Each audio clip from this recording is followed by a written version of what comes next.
Hello everyone, welcome to our study channel examyatra.com।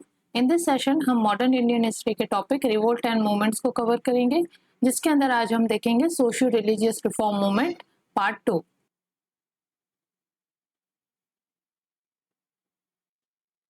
Last session के अंदर हमने cover किया था socio religious reform amongst the Hindus majorly. उससे पहले हमने सेशन के अंदर जिसके अंदर civil rebellion and protest of the 18th century and 19th century के अंदर हमने सोशल रिलीजियस रिफॉर्म अमंग्स मुस्लिम भी कवर कर लिए हैं। और इन दिस सेशन हम कवर करेंगे social religious reform among Sikh and Parsi. And इनके अलावा भी जो बाकी यहाँ वहाँ स्कैटर्ड जो सोशल रिलीजियस रिफॉर्म हुए थे ऑल ओवर द इंडिया, उसको भी हम कवर करेंगे इस सेशन के अंदर। सोशल रिलीजियस रिफॉर्म के मेन कॉज क्या थे वो सब हम देख चुके हैं। किस वजह से, क्या फैक्टर रिस्पॉन्सिबल थे for the emergence of social religious reform in India, वो सब हम ऑलरेडी कवर कर चुके हैं। तो अब हम डायरेक्टली देखते हैं social religious reform among the Sikh. उसके अंदर फर्स्ट हमारा यहाँ पे हम लेते हैं निरंकारी मूवमेंट। निरंकारी मूवमेंट जो है वो उसका एरिया था पंजाब। ये Baba Dayal Das was the first among the reformer in Sikh religion. तो सिख रिलीजन के अंदर किसी ने सबसे पहले रिफॉर्म की बातें की या रिफॉर्मर का काम किया, वो थे बाबा दयाल दास। तो निरंकारी मूवमेंट जो है उसके भी लीडर बाबा दयाल दास रहे। He disapproved of the worship of tombs and graves. उन्होंने जो यहाँ पे टोम्स और ग्रेव होती है, जो स्मारक होते हैं, जो भी धर्मगुरु वगैरह मरते हैं तो उनके स्मारक बनाए जाते हैं, उन स्मारक की पूजा करने को इन्होंने बिल्कुल ही डिसअप्रूव किया, मनाही की। Introduced a simplified version of marriage name Anand Karaj. इन्होंने जो कॉम्प्लिकेटेड मैरिज रिचुअल्स थे उसको सिंप्लीफाई रूप में पेश किया और इन्होंने एक न्यू वर्जन ऑफ मैरिज का इंट्रोड्यूस किया, दैट इज आनंद करज, जो आज के टाइम में सिख कम्युनिटी के बीच में होता है कि जो भी कपल्स होते हैं, मैरिज करने को जो कपल जा रहे होते हैं, उनका सिंपल प्रोसेस है, कुछ ज्यादा रीति रिवाज फॉलो नहीं करने होते। आपको जाओ गुरुद्वारे के अंदर, गुरु ग्रंथ साहिब के सामने कुछ उनके मंत्र उच्चारण वगैरह होते हैं एंड फाइनली उनकी मैरिज वहां पे हो जाती है। तो बहुत ज्यादा जो मैरिज के कॉम्प्लिकेटेड कस्टम्स थे उनको सिंप्लीफाई वर्जन के रूप में पेश किया, दैट इज आनंद करज।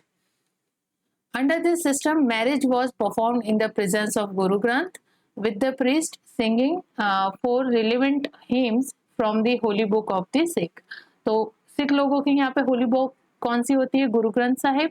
और गुरु ग्रंथ साहिब के अंदर से कुछ 4 रिलेवेंट हिम्स है, प्रेयर्स है, उनको पढ़ा जाता है, जो भी वहाँ पे प्रिस्ट मौजूद होता है। और गुरु ग्रंथ साहिब के सामने ही जो भी मैरिज करने को जा रहे होते हैं वो कपल वहाँ पे अपनी मैरिज जो है वो परफॉर्म करते हैं। तो इसी को कहते हैं Anand Karaj. And he disapproved dowry, marriage, procession, drinking, dancing and rituals. जो भी एक नॉर्मल मैरिज के अंदर चीजें होती है, जैसे कि डाउरी देना, मैरिज के जो प्रोसेस वगैरह होते हैं, ड्रिंकिंग उसके अंदर अगर शामिल हो तो कुछ कम्युनिटीज में होती है, डांसिंग है, इन सारी रिचुअल्स को उन्होंने डिसअप्रूव किया। एक सिंप्लीफाइड वर्जन जो है मैरिज का उन्होंने पेश किया, दैट इज आनंद करज। और उन्हीं को आज के टाइम में भी फॉलो किया जाता है, लेकिन समय के साथ और भी चीजें, एलिमेंट्स जो है उस आनंद करज के अंदर ऐड हो गई है because of the newly fashion and trend. Baba Dayal preached against idol worship of human gurus and expected his followers to believe in one formless God। तो बाबा दयाल ने प्रीच किया against the idol worship of human guru. जो भी इनके human गुरु के form में जो गुरुज होंगे उनकी आइडल वर्शिप को इन्होंने बिल्कुल ही डिसअप्रूव किया। इन्होंने जैसे कि इन्हीं जो धर्म गुरु होते हैं या ह्यूमन गुरु के जो स्मारक और टोम्ब होते हैं, स्मारक या समाधियां होती है, उनकी वर्शिप को भी इन्होंने डिसअप्रूव किया और इन ह्यूमन गुरुज के आइडल वर्शिप को भी इन्होंने डिसअप्रूव किया। और उन्होंने सिर्फ यही एक्सपेक्ट किया फ्रॉम हिज फॉलोअर्स कि you only believe in one formless God, यानी कि ऐसे गॉड के अंदर बिलीव करो जिसकी कोई भी फॉर्म या कोई भी शेप ना हो, only simply FIDE version of God है कि हाँ एक सुप्रीम बीइंग यहाँ पे प्रेजेंट है, उसकी प्रेजेंस आप फील करो और उसी के अंदर आप बिलीव करो। तो ये बाबा दयाल ने अपने फॉलोअर से एक्सपेक्टेशन की। Succeeded by his son Baba Darbara Singh who continued to propagate his father's teachings। इनके बाद बाबा दयाल के बाद आए बाबा दरबारा सिंह, और जो ये बाबा दरबारा सिंह है वो इनके सन थे, और इन्होंने फिर अपनी फादर की टीचिंग को आगे सक्सीड किया, आगे प्रोपोगेट किया। Ratan Chand popularly known as Baba Rathaji continued the work after the death of Darbara Singh, और दरबारा सिंह की डेथ के बाद उनको आगे किन्होंने सक्सीड किया? रतन चंद ने, जिनको बाबा रत्ता जी के नाम से भी जाना जाता है। तो निरंकारी मूवमेंट के अंदर ज्यादा कुछ नहीं था, इसके अंदर जो आइडल वर्शिप वगैरह थी उनको इन्होंने डिसअप्रूव किया, और जो ह्यूमन गुरुज के फॉर्म में पूजा की जाती है गुरुज की, उनको भी इन्होंने यहाँ पे डिसअप्रूव किया, और उनके जो टोम और ग्रेव्स जो समाधियां बनी होती है उनकी वर्शिप को भी इन्होंने यहाँ पर डिसअप्रूव किया। तो ये एक टाइप का सोशल रिलीजियस रिफॉर्म ही है कि सोशल स्ट्रक्चर के अंदर रिफॉर्म करने की यहाँ पे इन्होंने प्रयास किया बाबा दयाल ने। और जो इनके यहाँ पे मैरिज सिस्टम जो थोड़ा सा कॉम्प्लिकेटेड हुआ करता है हर एक कम्युनिटी के अंदर, तो इन्होंने अपने फॉलोअर से एक्सपेक्टेड किया कि वो आनंद करज की जो सिंप्लीफाइड मैरिज का वर्जन है उसको ये यहाँ पे परफॉर्म करे। नेक्स्ट यहाँ पे Singh Sabha movement. Singh Sabha movement started in 1873 in Amritsar. The promoter of the Singh Sabha movement were mostly from educated middle class connected with the other social religious reform movement in Punjab as well. तो यहाँ पे सिंह सभा मूवमेंट का स्टार्ट होता है 1873 में अमृतसर के अंदर, और इसके जो मोस्टली जो सिंह सभा मूवमेंट के प्रमोटर थे वो थे एजुकेटेड मिडिल क्लास।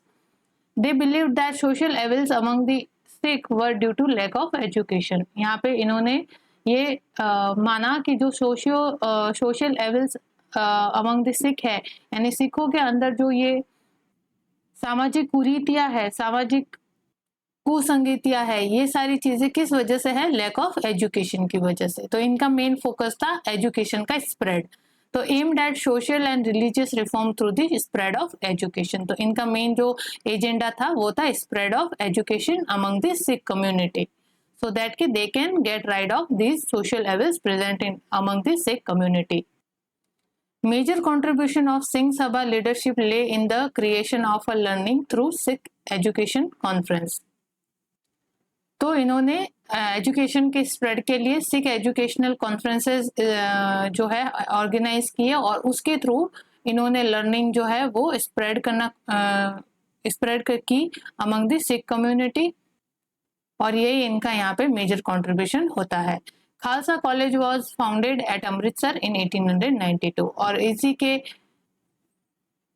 इन्हीं चीजों के चलते यहाँ पे सिंह सभा मूवमेंट ने खालसा कॉलेज की स्थापना की, सो दैट कि एजुकेशन को मास लेवल तक बढ़ाया जा सके, ज्यादा से ज्यादा लोगों को एजुकेशन प्रोवाइड की जा सके, जिससे कि उनके अंदर ये सोशल एविल्स है इनको गेट राइट किया जाए, या फिर इन सोशल एविल्स को सिख कम्युनिटी से इरेडिकेट किया जाए। इस वजह से इन्होंने यहाँ पे खालसा कॉलेज की स्थापना की इन अमृतसर इन 1892। तो सिंह सभा मूवमेंट मेनली इनका फोकस क्या था? Spread of education. ये सोशल रिलीजियस रिफॉर्म यहाँ पे सिंह सभा मूवमेंट का ये एम था। निरंकारी मूवमेंट का मेन एम क्या था? जो आइडल वर्शिप है उनका डिसअप्रूव करना, और जो ह्यूमन फॉर्म के अंदर जो गुरुज है उनकी वर्शिप करना, या फिर उनके आइडल्स की वर्शिप करना, उनको डिसअप्रूव करना, और मैरिज का जो सिंप्लीफिकेशन है वो करना। मैरिज का जो सिंप्लीफाइड वर्जन है दैट इज आनंद कराज, उसको अडॉप्ट करना, और वही अपने फॉलोअर से उन्होंने एक्सपेक्ट भी किया था उनको परफॉर्म करने का। नेक्स्ट आ जाता है Akali movement. Started by the Sikh reformer to purify their religious places by removal of the evil social practices। अब यहाँ पे evil social practices से मतलब क्या है? जैसे ह्यूमन सैक्रिफाइस है, या फिर पशु बलि है, या फिर एनिमल सैक्रिफाइस है, सुपरस्टिशियस टिशियस चीजें जैसे जादू टोना टोटका विच क्राफ्ट जैसी चीजें, इन सारी चीजों के अंदर अगर बिलीव होते हैं उन या फिर वो ऐसे कहते हैं ना कि भाई किसी के अंदर कोई जो गॉड है, एंटिटी है, डेटी है, वो किसी के अंदर आ रहे हैं तो वहां पे वो अपना फिर जो भी स्टेटमेंट वगैरह देते हैं जिससे कि भाई लोगों को रिलीफ प्रोवाइड करवा सके। तो इस तरह की प्रैक्टिसेस को यहाँ पे रिमूव करने का इनका मेन फोकस था। और इन चीजों को एविल सोशल प्रैक्टिसेस जो थी, जो इनके वर्शिप प्लेसेस पे हुआ करती थी या जो इनके रिलीजियस प्लेसेस थी वहां पे परफॉर्म की जाती थी, तो उनको वहां से हटाना और अपने रिलीजियस प्लेसेस को प्यूरिफाई करना या उनका शुद्धिकरण करने की चीजें यहाँ पर इनका मेन एम था। तो अकाली मूवमेंट का मेन एम क्या है? Purify their religious place by removal of this evil social practices. Evil social practices में वही जो पशु बलि है, जादू टोना टोटका है, विच क्राफ्ट के प्रैक्टिसेस है, और भी जो धर्म के नाम पे जो सुपरस्टिशियस चीजें होती है उनको वहां से इरेडिकेट करना। Popularly known as Akali movement because of the Akali Jat leading this movement of reform. तो मेनली इसको अकाली मूवमेंट क्यों कहते हैं? क्योंकि जो पंजाबी जाट कम्युनिटी है उनमें जो अकाली जाट है उन्होंने इस मूवमेंट को लीड किया था, इसका नेतृत्व किया था। The property and privileges attacked to the religious places led to the introduction of complicated rites and rituals and emergence of rich and powerful महंत। तो इन सारे एविल सोशल प्रैक्टिसेस की वजह से क्या हुआ कि इनके जो रिलीजियस प्लेसेस थे वहां पे अब प्रॉपर्टी और प्रिविलेज जैसी चीजें एमर्ज होने लगी अंडर द पावरफुल महंस। तो जो पावरफुल महंस थे वो पर्टिकुलर रिलीजियस प्लेस को होल्ड करते थे, वहां की कंप्लीट पावर और अथॉरिटी उन महंस के पास होती थी और वो एक तरह से उनकी प्रॉपर्टी के रूप में परफॉर्म करती थी जो भी जो रिलीजियस प्लेसेस हुआ करते थे। तो धार्मिक स्थलों पे इन पावरफुल महंत का एमरजेंस किस वजह से हुआ? इन एविल सोशल प्रैक्टिसेस की वजह से यहाँ पे होने लगा। और कॉम्प्लिकेटेड जो राइट्स एंड रिचुअल्स हुआ करते थे उनकी वजह से यहाँ पे इन पावरफुल महंट्स का एमरजेंस यहाँ पे देखने को मिलता है, जो डे बाय डे है यहाँ पे रिच होते जा रहे थे because of they are getting taxes like religious taxes है और भी मेनी ऑफरिंग्स जो परफॉर्म की जाती है by the devotees in the at the religious place. तो वो सारी चीजें इनको जाती थी जैसे दान दक्षिणा वगैरह। तो ये डे बाय डे महंत जो है पावरफुल होते जा रहे थे और ये पावरफुल महंत जो है कंप्लीट उस रिलीजियस प्लेस के ऊपर अथॉरिटी अपनी प्रोक्लेम करते थे। और यहाँ पे रंजीत सिंह जी के समय में क्या हुआ था, जितने भी जो रिलीजियस प्लेसेस थे उनको टैक्स फ्री कर दिया था, टैक्स फ्री जागीर के रूप में घोषित कर दिया था। तो all the well known gurdwaras were endowed with rich tax free jagir by Maharaja Ranjit Singh and Sikh chiefs. तो जितने भी सिख चीफ्स थे, जो सिख कम्युनिटी के मेन हेड हुआ करते थे, वो और महाराजा रंजीत सिंह ने मिलकर जो जितने भी वेल नोन गुरुद्वारास थे उनको रिच टैक्स फ्री जागीर के रूप में घोषित कर दिया था।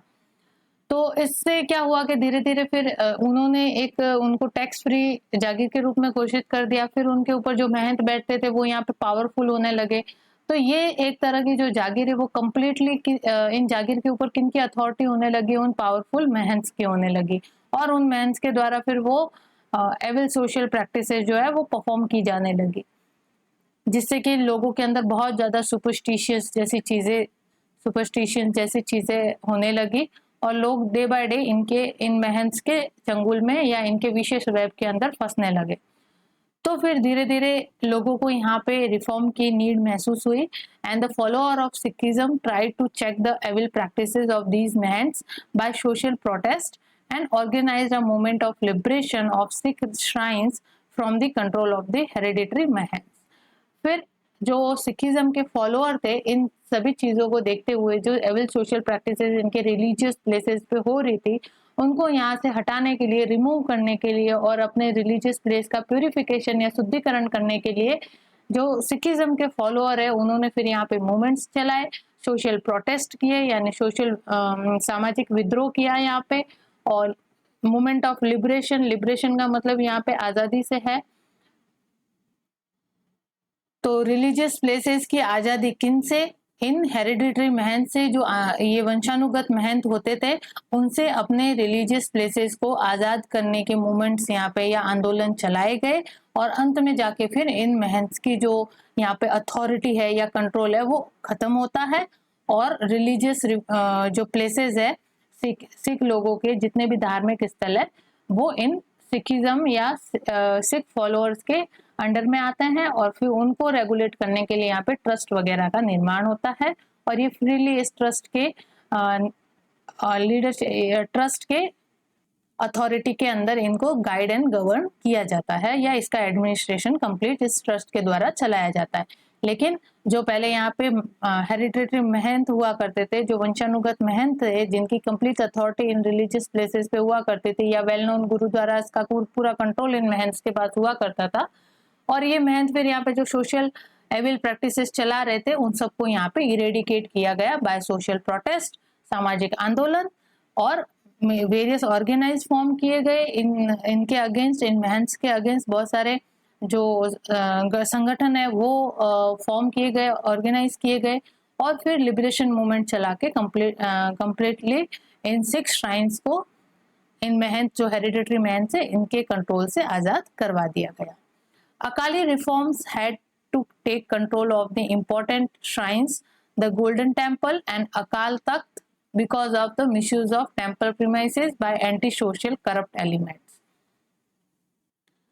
और यहाँ पे गोल्डन टेम्पल जैसे गुरुद्वारा जो है, जो फेमस वेल नोन गुरुद्वाराज है, इनका कंट्रोल जो है यहाँ पे अकाली रिफॉर्मर्स को लेना पड़ा, बिकॉज ऑफ जो टेम्पल प्रीमाइसेस है उसका यूज, टेम्पल जो का प्रीमाइसेस यानी जो जगह है, जो पूरा उसका यूज जो है वो एंटी सोशल करप्ट एलिमेंट्स के द्वारा किया जा रहा था, उनका मिसयूज किया जा रहा था।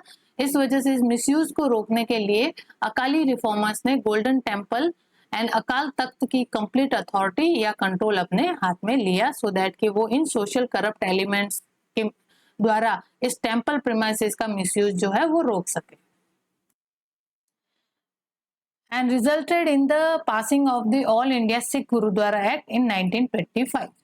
फिर इन गुरुद्वारास को एडमिनिस्टर करने के लिए कंप्लीटली एक एक्ट ही पास कर दिया गया, कानून बना के, all India Sikh gurdwara act 1925 के अंदर, और इस एक्ट के थ्रू ही इन गुरुद्वारास को एडमिनिस्टर किया जाता है। तो इनके एडमिनिस्ट्रेशन का कंप्लीट प्रोसेस और कंप्लीट रूल एंड रेगुलेशन इस एक्ट के अंदर इनकॉर्पोरेट किए गए, that is all India Sikh gurdwara act 1925। तो यहाँ पे अकाली मूवमेंट के अंदर हमने क्या देखा, मेन जो था वो था रिलीजियस प्लेसेस का जो हेरिडिटरी महंत के द्वारा जो मिसयूज हो रहा था, और वहां पे जो ये सोशल एविल प्रैक्टिसेस की जा रही थी, उसका इरेडिकेशन करना, और रिलीजियस प्लेसेस को यहाँ पे इन महंत से लिबरेट करना, आजाद करवाना, और रिलीजियस प्लेसेस का प्यूरिफिकेशन करना, जिसका रिजल्ट अंत में क्या देखने को मिलता है हमको, all India Sikh gurdwara act 1925। Next social religious reform among the Sikh आ जाता है नामधारी मूवमेंट, और इसको कहते हैं कूका मूवमेंट। एरिया इस मूवमेंट का था वही पंजाब। एम था इसका establishment of purity of Sikh religion, जो सिख रिलीजन की प्योरिटी है उसको एस्टेब्लिश करना, उसकी स्थापना करने का इनका मेन एम था। यानी सिख रिलीजियस के अंदर जो करप्ट प्रैक्टिसेस हुआ करती थी, या सोशल एविल सोशल प्रैक्टिसेस हुआ करती थी, उनको यहाँ से रिमूव करना, और प्यूरिफाई रूप के अंदर सिख रिलीजन की स्थापना करना इनका एम था। Popularly known as Kuka movement because of the follower of resorting to strikes while in the ecstasy। यानी ecstasy का मतलब यानी कंप्लीट जो जॉय की अनुभूति होती है, जो मतलब आनंद की अनुभूति होती है, यहाँ पे कंप्लीटली आप जॉय फील करते हो, या बहुत ज्यादा खुशी की आपके अंदर फीलिंग होती है, तब ये लोग क्या करते थे कि ऐसे स्ट्राइक करते थे, यानी कि आवाज लगाते थे जोर से चिल्ला के, जिसको कुकान कहते थे, या फिर कूकना कहते हैं ना, मतलब एक टर्म्स भी है जैसे कूकना। कूकना किसको कहते हैं, जोर से चिल्लाना। तो ये ऐसे चिल्लाकर आवाज देते थे, इस वजह से इसको यहाँ पे कूका मूवमेंट कहा गया। तो popularly known as Kuka movement because of the follower, जो इसके फॉलोअर थे, रिजॉर्टिंग टू स्ट्राइक। स्ट्राइक यानी यहाँ से जोर से चिल्लाकर आवाज देना, जिसको हम कहते हैं कुकान। लोकल लैंग्वेज में क्या कहते हैं? कुकान। वाइल इन एस्टेसी, एस्टेसी यानी कि जो बहुत ज्यादा जब खुशी की बात होती थी तो ये कुका मूवमेंट के जो फॉलोअर थे वो ऐसे जोर जोर से चिल्ला चिल्ला के एक दूसरे को आवाज देते थे या उस खुशी को जाहिर करते थे इन द फॉर्म ऑफ कुकान या shrike. shifted to political movement with the object of driving out the British। फिर ये धीरे धीरे सोशल रिलीजियस रिफॉर्म से धीरे धीरे इसने पॉलिटिकल टोन लिया, और पॉलिटिकल मूवमेंट होने के बाद इसने फिर इसका मेन एम क्या था, यहाँ से एंटी कॉलोनियल मूवमेंट कह सकते हैं हम इसको, कि इसका फिर मेन एम हो गया था driving out the British from the India, यानी कि भारत से ब्रिटिश लोगों को बाहर निकालने का इसका मेन एम हो गया था। स्टार्टिंग में मेन एम क्या था? सोशल रिलीजियस रिफॉर्म था, प्योरिटी ऑफ जो प्योरिटी ऑफ सिख रिलीजन है उसका एस्टेब्लिशमेंट। लेकिन धीरे धीरे फिर लेटर ऑन इस मूवमेंट ने पॉलिटिकल ओवरटोन लिया और उसका फिर मेन एम हो गया यहाँ से ब्रिटिश लोगों को भारत से खदेड़ना। Founded in western Punjab in 1840s, shortly before British conquest of Punjab. इस कुका मूवमेंट का जो मेन फाउंडेशन है, ग्राउंड है, वो क्रिएट होता है वेस्टर्न पंजाब के अंदर इन 1840, shortly before British conquest of Punjab. Just थोड़े समय पहले जब ब्रिटिश लोगों का पंजाब पे कंट्रोल एस्टेब्लिश होता है। 1849 में पंजाब पर कंप्लीट कंट्रोल एस्टेब्लिश होता है ब्रिटिश लोगों का, या पंजाब को कॉन्क्वेस्ट किया जाता है लॉर्ड डलहौजी द्वारा इन 1849, और यहाँ पे 1840 में इसकी स्थापना या इसका फाउंडेशन होता है किसका? नामधारी मूवमेंट या कुका मूवमेंट का इन पंजाब रीजन या वेस्टर्न पंजाब रीजन। तो इस कुका मूवमेंट के फाउंडर कौन थे यहाँ पे? Bhagat Jawaharmal, also known as Shyan Sahib. तो भगत जवाहरमल को यहाँ पे श्यान साहिब के नाम से भी जाना जाता है। हेडक्वार्टर क्या था? Hazro in north waste frontier province. NWPF जो है ये पंजाब के लिए यूज होता है during the British time. Punjab को यहाँ कंप्लीटली पंजाब नहीं कहते थे, सिंध और पंजाब दोनों का एरिया आता था और उसको कहते थे North waste frontier Province. Proclaimed Govind Singh as the only true guru, और इन्होंने क्या कहा कि जो अगर सिखों के कोई ट्रू गुरु है या सही में कोई गुरु है तो वो है गुरु गोविंद सिंह। तो गुरु गोविंद सिंह को इन्होंने ट्रू गुरु के रूप में वर्शिप किया या अपना ट्रू गुरु माना। टेनेट्स देख लेते हैं। TNATS, टेनेट्स यानी सिद्धांत। सिद्धांत क्या थे इस मूवमेंट के? Abolition of caste, caste system का कंप्लीट अबॉलिशन इन्होंने यहाँ पे प्रोक्लेम किया, यानी कास्ट सिस्टम का कंप्लीट यहाँ पे विरोध किया गया। Abolition of restriction on inter marriage, और इंटरकास्ट जो मैरिज होते थे उनके ऊपर जो रेस्ट्रिक्शन था उनको भी अबॉलिश करने का यहाँ पे इन्होंने सिद्धांत रखा। Abstinence from meat, liquor and drugs, और मीट, लिकर और ड्रग जैसी चीजों के कंजम्पशन पे इन्होंने रोक लगाई या लोगों का इनके उपयोग को करने से मना किया। तो ये इनके सिद्धांत थे इनके कुका मूवमेंट या नामधारी मूवमेंट का। तो यहाँ पे सोशल रिलीजियस रिफॉर्म मूवमेंट के अंदर जिसका नाम है कुका मूवमेंट, जो सिखों के अमंग हुआ, ये इनके फाउंडर कौन थे? भगत जवाहरमल, जिनको सियान साहिब के नाम से भी जाना जाता है। इस मूवमेंट के क्या सिद्धांत थे? Abolition of caste system, abolition of restriction on inter marriage, अब abstinence from meat, liquor and drug के कंजप्शन से लोगों को यहाँ पे मना किया कि मीट, लिकर और ड्रग का कंजप्शन यहाँ पे नहीं करना है। तो इस तरह के सोशल रिलीजियस रिफॉर्म के टेनेट्स जो थे इस कुका मूवमेंट के यहाँ पे हुआ करते थे। और सिख रिलीजन की जो प्योर फॉर्म है उसको एस्टेब्लिश करने का इनका मेन एम हुआ करता। तो प्योर फॉर्म कैसे एस्टेब्लिश होगी? By eradicate this evil practices और evil social practices, by the abolition of caste, abolition of restriction or intermarriage, abstinence from the meat, liquor and drug, spread of education। तो ये सारे point जो है वो किसके अंदर आते हैं? रिफॉर्म्स के अंदर आते हैं। और सोशल जो एविल प्रैक्टिसेस है उनके इरेडिकेशन का ये पॉइंट जो है वो काम करते हैं।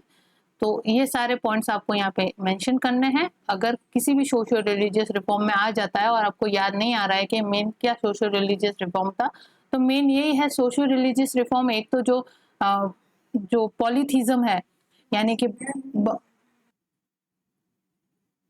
पॉलीथीज्म की जो प्रैक्टिस है उसको रोकना, यानी बहुत सारे देवी देवताओं की पूजा करना उसको रोकना, और मेन जो एक ही फॉर्मलेस जो गॉड है उसके अंदर बिलीव इन्होंने करने को कहा। कोई भी सोशल रिलीजियस रिफॉर्म को देख लो, उनका मेन एम था मोनोथीज्म को यहाँ पे प्रमोट करना, या एक ही सुप्रीम बीइंग या फॉर्मलेस गॉड को यहाँ पे उसकी वर्शिप करने की प्रैक्टिस को यहाँ पे प्रमोट करना ही इनका एम हुआ करता था। फिर वही एजुकेशन है, कास्ट सिस्टम है, उसके अबॉलिशन का काम, मैरिज, वुमेन अपलिफ्टमेंट, वुमेन के सोशल स्टेटस के अंदर अपलिफ्टमेंट का काम देख लो, जो विडो मैरिजेस है उनके प्रमोशन को यहाँ पे देख लो, वुमेन एजुकेशन के प्रमोशन को। तो ये सारी चीजें हर एक सोशल रिलीजियस रिफॉर्म का पार्ट कहीं ना कहीं हुआ करते थे। तो ये सारे पॉइंट्स जो है आप याद कर लेना, और किसी भी सोशल रिलीजियस रिफॉर्म के अंदर अगर आप इनको मेंशन कर दोगे तो वो आपका क्वेश्चन जो आंसर होगा आपका, वो कंप्लीटली कोई भी रॉन्ग नहीं कर सकता, आपको कुछ ना कुछ मार्क्स वहां पे मिल ही जाएंगे। तो ये तो थे social religious reform among the Sikh community. अब देख लेते हैं कुछ social religious reform among the Parsis community के अंदर भी हुए वो, और उसके अलावा जो भी अदर यहाँ पे छूट जाते हैं स्कैटर्ड फॉर्म के अंदर जो थे, उनको हम यहाँ पे एक जगह पे कंबाइंडली पढ़ लेंगे। अदर ऑर्गेनाइजेशन एंड मूवमेंट्स, तो अदर ऑर्गेनाइजेशन एंड मूवमेंट्स देखते हैं यहाँ पे। परमहंस मंडली, परमहंस मंडली जो है वो फॉर्म की जाती है by Balkrishna Jaykar in 1850 in Maharashtra, aimed at fighting against the caste system and idolatry. Idolatry यहाँ पे जो मूर्ति पूजा होती है उसकी बात की जाती है। तो मूर्ति पूजा का इन्होंने खंडन किया यहाँ पे, और कास्ट सिस्टम जो था यहाँ पे, जो जाति प्रथा चल रही थी उसके अबॉलिशन की यहाँ पे, या उसके अगेंस्ट यहाँ पे फाइट की यहाँ पे एम रखा इन्होंने, या जो जाति प्रथा का विखंडन यहाँ पे किया गया बाय दी परमहंस मंडली, जो बालकृष्ण जयकर के द्वारा महाराष्ट्र के अंदर 1850 के अंदर फॉर्म की गई थी। नेक्स्ट है परमहंस सभा।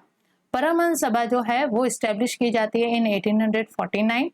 इनके फाउंडर थे फाउंडर वॉज दादोबा पांडुरंग तरखादकर। तो जो दादोबा पांडुरंग थे उनके द्वारा परमहंस सभा 1849 एस्टेब्लिश की जाती है, फॉर्मेशन की जाती है या फाउंडेशन की जाती है। The first reform organisation of 19th century in Maharashtra. तो महाराष्ट्र के अंदर 19th सेंचुरी का जो फर्स्ट अगर रिफॉर्म ऑर्गेनाइजेशन कहा जाए तो वो कौन है? परमहंस सभा। तो परमहंस सभा यहाँ पे इंपॉर्टेंट हो जाता है थोड़ा सा। अगर महाराष्ट्र रीजन के अंदर पूछे कि महाराष्ट्र रीजन के अंदर फर्स्ट रिफॉर्म ऑर्गेनाइजेशन कौन सा था, तो वो था परमहंस सभा, जिसका फाउंडेशन किया गया 1849 में by Dadoba Pandurang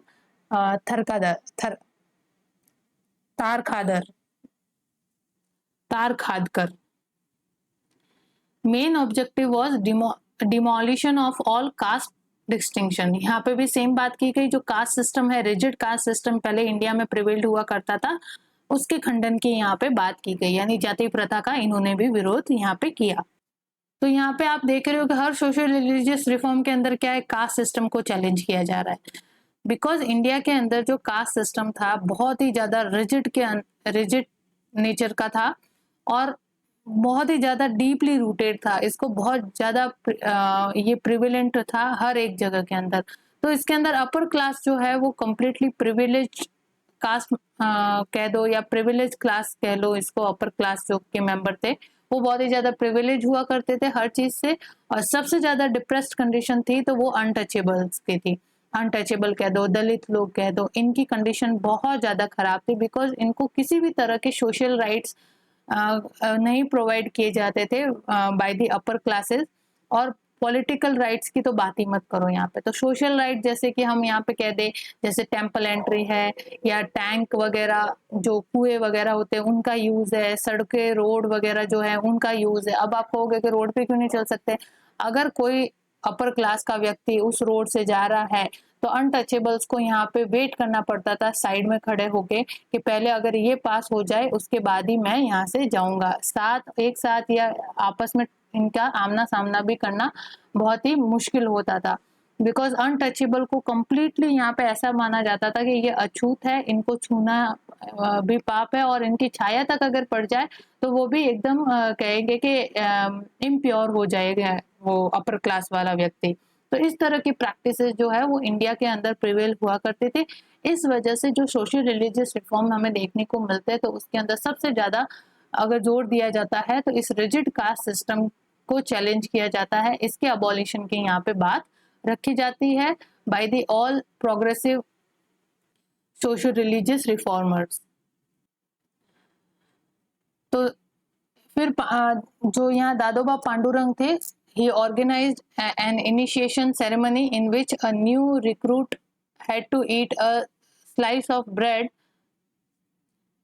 baked by a Christian and drink water at the hand of Muslims। तो यहाँ पे इन्होंने किस तरह की सेरेमनी ऑर्गेनाइज की to abolish this caste system, कि अलग अलग जो जाति के लोग हैं उन्होंने खाना पकाया वगैरह चीजें की, और जो लोग थे उन्होंने क्रिश्चियन लोगों के हाथों से जो ब्रेड पकाई थी उनको ग्रहण किया, और मुस्लिम के लोगों के हाथों से यहाँ पे जो ड्रिंक सर्व की गई या जो ड्रिंकिंग वाटर सर्व किया गया उसको पिया, सो दैट कि ये सेरेमनी ये शो कर सके कि यहाँ पे कास्ट सिस्टम का कंप्लीटली अबॉलिशन किया जा रहा है। सब जो है एक ही कास्ट से बिलोंग करता है, दैट इज ह्यूमैनिटी या ह्यूमैनिज्म। तो सब अगर सबकी कोई कास्ट है तो वो कौन सी कास्ट है? ह्यूमन कास्ट है। कोई अलग ऐसा नहीं कि अपर कास्ट है या लोअर कास्ट है, सब क्या है यहाँ पे ह्यूमन है, और ह्यूमन को ह्यूमन की तरह ट्रीट किया जाए। तो इस परमहंस मंडली का यही मेन परमहंस सभा का मेन यही एम था, कास्ट सिस्टम को यहाँ पे चैलेंज करना। और उसके लिए इन्होंने इस तरह की सेरेमनी जो है वो ऑर्गेनाइज की कि जहाँ पे विभिन्न जातियों के लोग मिलकर खाना पका रहे हैं और एक दूसरे के हाथों से भोजन ग्रहण कर रहे हैं, और जो ड्रिंकिंग वाटर है वो ग्रहण कर रहे हैं। Reorganised under the name of Prarthana Samaj in 1867 under the guidance of Keshav Chandra Sen, KC Sen. Its leader was Atmaram Pandurang. फिर इस ऑर्गेनाइजेशन को यानी कि परमहंस सभा को रीऑर्गेनाइज किया गया इन 1867 किस नाम से? प्रार्थना समाज के नाम से। तो प्रार्थना समाज पहले क्या था? परमहंस सभा था, जिसको रीऑर्गेनाइज किया गया प्रार्थना समाज के रूप में 1867 में। किसके गाइडेंस के अंदर? केशव चंद्र सेन के गाइडेंस के अंदर। केशव चंद्र सेन कौन थे? ब्रह्म समाज के यहाँ पे फॉलोअर्स थे। और इस रीऑर्गेनाइज न्यूली फॉर्म जो प्रार्थना समाज है उसके लीडर किनको बनाया गया? आत्माराम पांडुरंग को। एमजी रानाडे जॉइन दी समाज इन 1870। 1870 के अंदर एमजी रानाडे, महादेव गोविंद रानाडे, ये भी नेशनलिस्ट थे, इंडियन नेशनलिस्ट लीडर थे महादेव गोविंद रानाडे, जिन्होंने 1870 के अंदर प्रार्थना समाज को ज्वाइन किया था, और ये सोशियो रिलीजियस रिफॉर्मर के रूप में भी इन्होंने खूब वर्क किया था। Did credible work in the field of social and educational field. इन्होंने सोशल और एजुकेशनल फील्ड के अंदर इनक्रेडिबल वर्क किया। इट्स प्रोमिनेंट लीडर वर, इस प्रार्थना समाज के प्रोमिनेंट लीडर कौन कौन थे? एमजी रानाडे, महादेव गोविंद रानाडे, आरजी भंडारकर और एनजी चंदवरकर। तो ये प्रार्थना समाज के कुछ प्रोमिनेंट या प्रसिद्ध लीडर थे। नेक्स्ट आते हैं विधवा विवाह उत्तेजक मंडल। Vidhva Vivah Uttejak Mandal started by Vishnu Parshuram Shastri Pandit in 1865, advocated widow remarriage. He set an example by marriage a widow in 1875।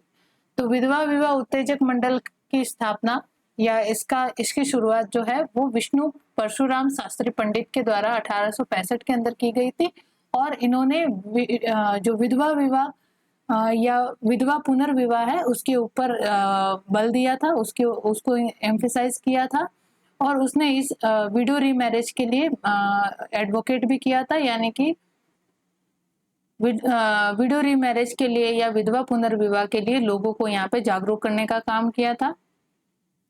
और इन्होंने खुद लोगों को एक एग्जाम्पल सेट किया था बाय मैरिंग अ विडो इन 1875। तो 1875 के अंदर खुद इन्होंने एक विधवा से विवाह कर कर लोगों के सामने, समाज के सामने एक उदाहरण रखा, और इस तरह से इन्होंने विधवा पुनर्विवाह के ऊपर बल दिया। नेक्स्ट है यहाँ पे Rajahmundry social reform association, founded by V Selingam in 1878, emphasize on promotion of widow remarriage। तो विडो, इसका भी राजमुंद्री सोशल रिफॉर्म एसोसिएशन है, इसका भी जो मेन एम था वो विडो रीमैरिज का एम था, यानी विधवा पुनर्विवाह का लेकर था। किनके द्वारा इसके फाउंडेशन रखी गई इस एसोसिएशन की? वीर सेलिंगम द्वारा। और इन वीर सेलिंगम को साउथ इंडिया का राजा राम मोहन राय कहा जाता था। जैसे कि नॉर्थ इंडिया के अंदर राजा राम मोहन का जिस तरह से वर्क था सोशल रिलीजियस रिफॉर्म के अंदर, वैसे ही वहां पे साउथ इंडिया के अंदर सोशल रिलीजियस रिफॉर्म के पायोनियर थे वीर सेलिंगम, और जो कह सकते हैं राजामुंद्री सोशल रिफॉर्म एसोसिएशन के फाउंडर। नेक्स्ट यहाँ पे है servants of Indian society, founded by Gopal Krishna Gokhale in 1905। Gopal Krishna Gokhale जो है, इनको गांधी जी के गुरु भी कहा जाता है। गांधी जी के जो पॉलिटिकल गुरु थे वो गोपाल कृष्ण गोखले थे। तो 1905 के अंदर इनके द्वारा सर्वेंट ऑफ इंडियन सोसाइटी की शुरुआत की जाती है। Started many welfare programmes and aimed at training the national missionaries for the free service of India. और इस servant of Indian society organisation का मेन एम क्या था? वेलफेयर प्रोग्राम को रन करना जगह जगह पे, जैसे कि गरीबों की मदद करना, डिप्रेस क्लास की यहाँ पे मदद करना, और जो नेशनल मिशनरीज थे, जो आगे जाके नेशनल मूवमेंट्स के अंदर भाग लेने वाले जो लोग थे, उनको यहाँ पे ट्रेनिंग प्रोवाइड करवाना। किस चीजों की ट्रेनिंग प्रोवाइड करवाना? कि अपनी जो फ्री सर्विस है वो इंडिया को वो सर्व कर सके और at the free of cost. तो बेसिकली इनका मेन एम था कि जो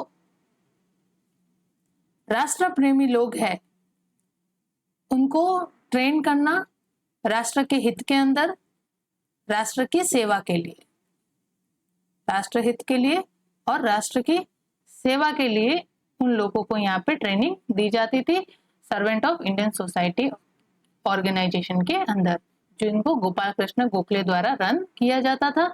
और गोपाल कृष्ण गोखले को गांधी जी का पॉलिटिकल गुरु भी माना जाता है। सोशल सर्विस लीग नेक्स्ट है, फाउंडेड बाय नारायण मल्हार जोशी इन बॉम्बे।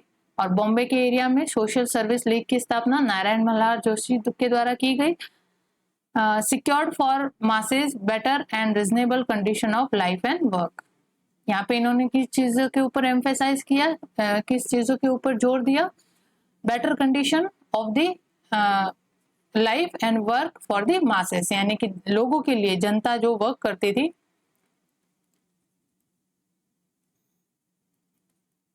जो पब्लिक है, उसकी लाइफ कंडीशन के बेटरमेंट के लिए और वर्क कंडीशन के बेटरमेंट के लिए इन्होंने यहाँ पे आवाज उठाई। तो यहाँ पे कुछ सोशल रिलीजियस रिफॉर्म अब आपको देखने को मिल रहे हैं। कुछ रिवाइवलिस्ट है जो पुराने सिस्टम को, ओल्ड सिस्टम को रिवाइव करना चाहते हैं। कुछ यहाँ पे कंप्लीटली रिफॉर्मिस्ट है, यानी कि न्यू सिस्टम को इंट्रोड्यूस करना चाहते हैं for the new society building और न्यू नेशनल बिल्डिंग। और कुछ जो आपको देखने को मिलेगा वो कंप्लीटली रिलीजियस टोन लिए हुए हैं, यानी रिलीजियस रिफॉर्म को ही यहाँ पे पेश कर रहे हैं। और कुछ यहाँ पे ऐसे हैं जो सोशल और रिलीजियस दोनों ही जो उनके अंदर रिफॉर्म्स को इंट्रोड्यूस करने की बात कर रहे हैं। और किन्हीं का पूरा फोकस है ओनली सोशल कंडीशन के बेटरमेंट को लिए या सोशल डोमेन के अंदर जो चेंजेस है उनको इंट्रोड्यूस करने के लिए। तो रिवाइवलिस्ट, रिफॉर्मिस्ट और किन्हीं का कंप्लीटली रिलीजियस टोन है, कोई कंप्लीटली सोशल टोन रखे हुए हैं, और कुछ मिक्स है सोशो और रिलीजियस दोनों ही डोमेन के अंदर वो रिफॉर्म जो है इंट्रोड्यूस करने की बात करते हैं। नेक्स्ट यहाँ पे हम सोशल रिलीजियस रिफॉर्म देखते हैं, रहनुमाई मजादयसन सभा। तो ये रहनुमाई मजादयसन सभा जो है ये reforms among the Parsis community we can say. तो पारसी कम्युनिटी के अंदर रिफॉर्म जो है वो इस ऑर्गेनाइजेशन या इस सभा के थ्रू किया जाता है। तो started by Fardunji, Dadabhai Naoroji and SS Bengali in 1855। तो 1855 के करीब इस सभा का गठन किया जाता है फरदौनजी, दादाभाई नौरोजी और एसएस बंगाली के द्वारा। It stood for the modernisation of Parsi religion and social custom. तो पारसी रिलीजन और जो इनके पारसी रिलीजन के जो सोशल कस्टम थे उनके अंदर मॉडर्नाइजेशन के ऊपर इन्होंने अपना पक्ष रखा कि पारसी रिलीजन के अंदर या पारसी धर्म के अंदर मॉडर्नाइजेशन को इंट्रोड्यूस किया जाना चाहिए, या जो ओल्ड ट्रेडिशन एंड कस्टम जो प्रोलॉन्ग पीरियड से चले आ रहे हैं उनके अंदर अब मॉडर्नाइजेशन की जरूरत है, सो दैट कि वो न्यू टाइम के साथ कॉप अप कर सके। It launched a struggle for the introduction and spread of education among women and grant of a legal status to them। और यहाँ पे जिस तरह से पहले वुमेन्स को ज्यादा एजुकेशन का राइट हुआ नहीं करता था और ऐसी सोशल कंडीशन भी नहीं हुआ करती थी जो वुमेन एजुकेशन को सपोर्ट करती हो, तो ऐसे कंडीशन भी प्रिवेल नहीं करती थी इंडिया में। तो इन सोशल रिलीजियस रिफॉर्मर्स के द्वारा वुमेन एजुकेशन या वुमेन इमेंसिपेशन की बात की जाती है और वुमेन्स की एजुकेशन को लेके यहाँ पे ये अपना पूरा जोर देते हैं। तो सेम इस रहनुमाई मजादासन सभा के अंदर भी वुमेन एजुकेशन के ऊपर बल दिया जाता है और उसको एज एक लीगल स्टेटस के रूप में ग्रांट देना या लीगल स्टेटस के रूप में इस चीज को पहचान करना इस सोशल रिलीजियस रिफॉर्म का मकसद था। यानी कि जो वुमेन का एजुकेशन है उसको एक लीगल राइट बनाया जाए। जब लीगल राइट हो जाएगा तो उसको इजीली चैलेंज जो है वो किया जाता है कानून के समक्ष, तो कोई भी उसको उस राइट से डिप्राइव्ड नहीं कर सकता। She can fight for her this education right. Also struggle for uniform laws of inheritance and marriage for the Parsi communities। और इस रहनुमाई सभा ने किस चीज के ऊपर जोर दिया? यूनिफॉर्म लॉज के ऊपर, और जो इनहेरिटेंस के लॉ होते हैं यानी संपत्ति का जो ट्रांसफर होता है वो पहले किनको होता था, खाली मान लो कि जैसे संपत्ति का ट्रांसफर मेनली जो आपका उत्तराधिकार बेटा होता है, सन होता है, उसको दिया जाता है। डॉटर को यहाँ पे इस राइट से डिप्राइव्ड रखा जाता है। तो इस इनहेरिटेंस के लॉ को भी यूनिफॉर्म करने की कोशिश की गई, यानी लड़का लड़की दोनों ही अपने पेरेंट्स के बाद संपत्ति का अधिकार रखते हैं अपनी पैतृक संपत्ति के ऊपर। ओनली सन का ही राइट नहीं होगा यहाँ पे, daughter also can claim his daughter can also claim her rights over the property of her parents. तो इस तरह के इनहेरिटेंस लॉ के अंदर चेंजेस को इन्होंने एम्फेसाइज किया। फिर मैरिज के अंदर जो कस्टम्स थे उनको थोड़ा सा चेंज करने की बात की गई। जो पारसी कम्युनिटीज के अंदर जो मैरिज होती है, जैसे कि सिख कम्युनिटी ने बात की थी कि जो कॉम्प्लेक्स फॉर्म है मैरिज की, जिसके अंदर बहुत ज्यादा खर्चे वगैरह होते हैं, रिचुअल्स होते हैं, ओल्ड ट्रेडिशन या कस्टम्स जो परफॉर्म किए जाते हैं, उनसे क्या होता है कि एक गरीब के लिए उस मैरिज को परफॉर्म करना बहुत ही मुश्किल हो जाता है। तो गरीब हो चाहे अमीर हो, सबके लिए एक यूनिफॉर्म मैरिज और एक सिंप्लीफाइड वर्जन जो है मैरिज का यहाँ पे होना चाहिए, जो इजीली हर कोई इस मैरिज को परफॉर्म कर सके विदाउट एनी फाइनेंशियल बर्डन। तो इस तरह के चेंजेस को इंट्रोड्यूस किया गया रहनुमाई मजादाशन सभा के द्वारा अमंग द पारसीज कम्युनिटी। अब हम देखते हैं सिग्निफिकेंस ऑफ रिफॉर्म मूवमेंट्स। इन सोशल रिलीजियस रिफॉर्म का क्या महत्व रहा? The orthodox section of the society could not accept the scientific ideological onslaught of the social religious rebels. As a result of this, the reformers were subjected to abuse, persecution, issuing of fatwas, and even assassination attempts by the reactionaries। तो यहाँ पे जो social religious reform introduce किए गए by social reformers, जो समाज सुधारक थे, उनके द्वारा जो ये रिफॉर्म्स या सुधार जो पेश किए गए, उनका किसने विरोध किया? ऑर्थोडॉक्स सेक्शन ने। ऑर्थोडॉक्स जो कट्टरवादी लोग थे, जो पुराने ट्रेडिशन वगैरह को फॉलो करते हैं, रूढ़िवादी लोग थे, उनके द्वारा, उन लोगों के द्वारा इन सोशल रिलीजियस रिफॉर्मर को यहाँ पे अब्यूज किया गया, यानी उनको अपशब्द किए गए, प्रोसिक्यूशन किया गया उनका, उनके खिलाफ फतवा जारी किया गया। जैसे कि अलीगढ़ मूवमेंट के अंदर देखते हैं कि सर सैयद अहमद के खान के द्वारा अगेंस्ट जो है यहाँ पे फतवा जारी किया जाता है ऑर्थोडॉक्स कम्युनिटी के द्वारा, जो जैसे कि फरारजी मूवमेंट थे इन लोगों के द्वारा। तो यहाँ पे इन ऑर्थोडॉक्स सेक्शन के द्वारा इन सोशल रिफॉर्मर के ऊपर बहुत ज्यादा एट्रोसिटी की गई थी और इवन उनको मारने तक का अटेम्प्ट भी किया गया था इन ऑर्थोडॉक्स सेक्शन के लोगों के द्वारा, कि सो दैट कि ये इस तरह के चेंजेस सोसाइटी में इंट्रोड्यूस ना कर सके और जो ट्रेडिशन और कस्टम वो फॉलो करते आ रहे बस वही सिस्टम जो है वो बना रहे।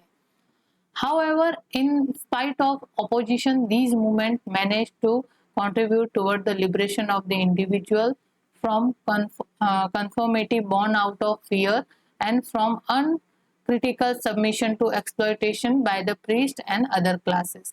लेकिन इन सब के बावजूद, इन थ्रेट्स के, लाइव थ्रेट्स के बावजूद, असैसिनेशन अटेम्प्ट्स के बावजूद इन सोशल रिलीजियस रिफॉर्मर ने अपना कंट्रीब्यूशन दिया और इन चीज़ों को अपोज किया। किन चीज़ों को अपोज किया? जो सोशल एविल प्रैक्टिसेस हुआ करती थी उनको चैलेंज किया, यहाँ पे उनका अपोजिशन किया और यहाँ पे एक व्यक्ति को उन चीज़ों से बाहर निकाला जो वो ओल्ड कस्टम के अंदर जबरदस्ती अपने आप को फंसा हुआ महसूस करता था। उन चीज़ों से उसको एक पर्टिकुलर व्यक्ति को बाहर निकाला गया, ठीक है। यानी हर एक जो इंडिविजुअल सोचता था कि ये जो ओल्ड ट्रेडिशन कस्टम है वो उसके हित में नहीं है, उन सभी लोगों को इन सोशल रिफॉर्मर्स के द्वारा यहाँ पे लिबरेट किया गया और इन चीज़ों से बाहर निकाला गया, सो दैट कि वो इंडिविजुअल फ्रीली थिंक कर सके, रैशनलिस्ट अप्रोच अपना सके और यहाँ पे उसकी इस अप्रोच का वेलकम किया जा सके बाय दिस सोशल रिफॉर्मर, कि हाँ वो हर एक चीज का रीजन ढूंढता है। अगर किसी चीज का होना यहाँ पे है तो हर चीज का क्या ढूंढता है, वो रीजन मांगता है, क्वेश्चंस पूछता है। तो इस तरह की अप्रोच जो है वो सोशल रिलीजियस रिफॉर्मर के द्वारा तो वेलकम की गई, लेकिन ऑर्थोडॉक्स सेक्शन के द्वारा यहाँ पे अपोज की गई। तो मेजर कॉन्ट्रीब्यूशन क्या रहता है कि इन ऑर्थोडॉक्स सेक्शन के लाइव थ्रेट के बावजूद, इन ऑर्थोडॉक्स सेक्शन के यहाँ पे अपोजिशन के बावजूद इन सोशल रिलीजियस रिफॉर्मर का कंट्रीब्यूशन रहता है in the liberation of the individual from the conformity born out of fear and from uncritical submission to exploitation by the priest and other class. जो अपर क्लास और priest के द्वारा, जो ये पुजारी वगैरह होते हैं, उनके द्वारा जो चीजें कही जाती है जिसको आपको ना चाहते हुए भी मानना पड़ता है, या ऐसे ट्रेडिशन और ऐसे कस्टम जिसका आपकी आत्मा गवाह नहीं देती है मानने को, लेकिन फिर भी आपको जो कहते हैं ना कि अनक्रिटिकल सबमिशन है आपका, यानी कि आप बिना किसी आलोचना के आप खुद को समर्पित कर देते हो इन कस्टम्स के अगेंस्ट, इन कस्टम के सामने अपने आप को झुका देते हो कि नहीं, आपके मम्मी पापा कह रहे कि नहीं ऐसा तो फॉलो हमारे पीढ़ियों से करते आए, तो आपको नहीं चाहते हुए भी वो रीति रिवाज जो है आपको फॉलो करने पड़ेंगे। तो इस तरह की जो चीजें थी, इस तरह के जो सिस्टम प्रिवेल था, उनको चैलेंज किया गया इन सोशल रिलीजियस रिफॉर्मर के द्वारा और इन्होंने डायरेक्ट ऑर्थोडॉक्स सेक्शन को यहाँ पे अपोज किया और एक पर्टिकुलर इंडिविजुअल की थॉट्स को यहाँ पे लिबरेट किया इन सब सबमिशन से। इन सारे जो ओल्ड कस्टम और ट्रेडिशन और या फिर सोशल एविल प्रैक्टिसेस है उनके सबमिशन से यहाँ पे आजाद करवाया गया। The movements emphasise the human intellect and capacity to think and reason. यहाँ पे वही मैंने बात कही कि यहाँ पे जो ओल्ड ट्रेडिशन कस्टम्स के अंदर अपने आप को ह्यूमन फंसा हुआ मानता था या खुद ही अनक्रिटिकली खुद को यहाँ पे सबमिट कर देता था, उससे पर्टिकुलर इंडिविजुअल को बाहर निकाला गया इन सोशल रिलीजियस रिफॉर्म्स के द्वारा और यहाँ पे ह्यूमन इंटेलेक्चुअल को वेलकम किया गया, यानी ह्यूमन बुद्धि जो है उसकी यहाँ पे सम्मान किया गया। तो मानव बुद्धि की सम्मान की गई और सो दैट कि वो फ्रीली थिंक कर सके रैशनलिस्ट फॉर्म के अंदर या रीजन ढूंढ के अपनी रैशनलिस्ट अप्रोच अपना सके, तो इन सारी चीजों के ऊपर यहाँ पे एम्फेसाइज किया गया बाय दिस सोशल रिफॉर्म। तो यहाँ पे फ्री थिंकिंग और रैशनलिस्ट अप्रोच को यहाँ पे वेलकम किया गया।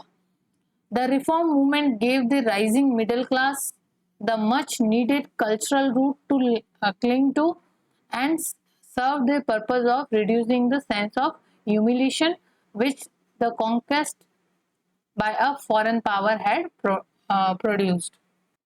और यहाँ पे जो वेदास वगैरह के स्टडी के थ्रू या एंशियंट स्क्रिप्चर्स की स्टडी के थ्रू जो न्यू अप्रोच पेश की गई इन सोशल रिलीजियस रिफॉर्म के द्वारा अगेंस्ट द कॉलोनियल सिस्टम, कि जो खुद के कल्चर के अंदर हम खुद प्राइड फील कर सके और जो सेंस हमारे अंदर इन कॉलोनियल रूल या फॉरेन पावर के द्वारा डेवलप किया गया था कि तुम्हारा जो कल्चर है वो इंफीरियर है, बैकवर्ड है, तो इस कल्चरल ह्यूमिलेशन से इन सोशल रिलीजियस रिफॉर्मर ने इन मिडिल क्लास को बाहर निकाला जो कि फॉरेन पावर के ह्यूमिलेशन को फेस कर रहे थे। कौन सी ह्यूमिलेशन को? यहाँ पे कल्चरल ह्यूमिलेशन को। लोगों के अंदर ऐसे कॉन्फिडेंस का फील नहीं आता था बिकॉज दे वर फीलिंग के they are inferior in race और इंफीरियर इन कल्चर। जो फॉरेन पावर है या कॉलोनियल पावर है वो हमसे सुपीरियर है, जाति में भी, रेस के अंदर भी, और जो फॉरेन कॉलोनियल रेस है वो सुपीरियर है और उनका कल्चर भी हमसे सुपीरियर है। तो कॉन्फिडेंस नहीं आ पाता था कि हम उनसे वापस तार्किक बात यहाँ पे कह सके या वाद विवाद यहाँ पे कर सके। लेकिन इन सोशल रिलीजियस रिफॉर्म ने यहाँ पे लोगों को कॉन्फिडेंस दिया, अपने कल्चरल के अंदर प्राइड कराने का मौका दिया, गर्व करने का मौका दिया by the studying of Vedas and ancient scriptures, जिसके अंदर हमें देखने को मिलता है कि India's ancient culture was also rich and prosperous.